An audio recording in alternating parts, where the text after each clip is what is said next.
એક વ્યક્તિ મોટી ઉંમરની વયે લગ્ન કરે છે. એક રાત તેઓ સૂઈ જાય છે કે બીજે દિવસ તેને ખબર પડે છે કે તેની પત્ની ભાગી ગઈ છે. પત્ની એકલી નહીં, તેના દાગીના લઈને પણ ભાગી ગઈ છે. પછી થોડી તપાસ કરતાં તેને ખબર પડે છે કે જે પત્નીને હું 18 વયની સમજતો હતો તે ફક્ત 15 વર્ષની છે. રાતે કોઈ અન્ય નશીલો પદાર્થ ખવડાવીને રાતે દાગીના લઈને ભાગી ગઈ છે. તે તુરંત ત્યાં આગળ નજીકની પોલીસ ચોકીમાં ફરિયાદ નોંધાવે છે, પણ ત્યાં સુધીમાં તેની સામે બલાત્કારનો કેસ પણ નોંધાવી દીધો હોય છે. આ બધી હકીકત કોર્ટના ધ્યાનમાં આવે છે. તો કોર્ટ બંને પક્ષને જોતા તેને લાગે છે કે પતિ સાચો છે, તેની સાથે છેતરપિંડી થઈ છે.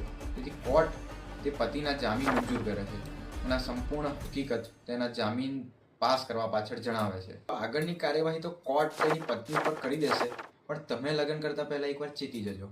જેની સાથે લગ્ન કરો છો તેના ડોક્યુમેન્ટ જરૂરથી તપાસજો મિત્ર. અને આવી જ કાનૂની જાણકારી મેળવવા માટે અમારું પેજ અત્યારે જ ફોલો કરી દો અને રીલ મેક્સિમમ લોકો સુધીને શેર કરી દો.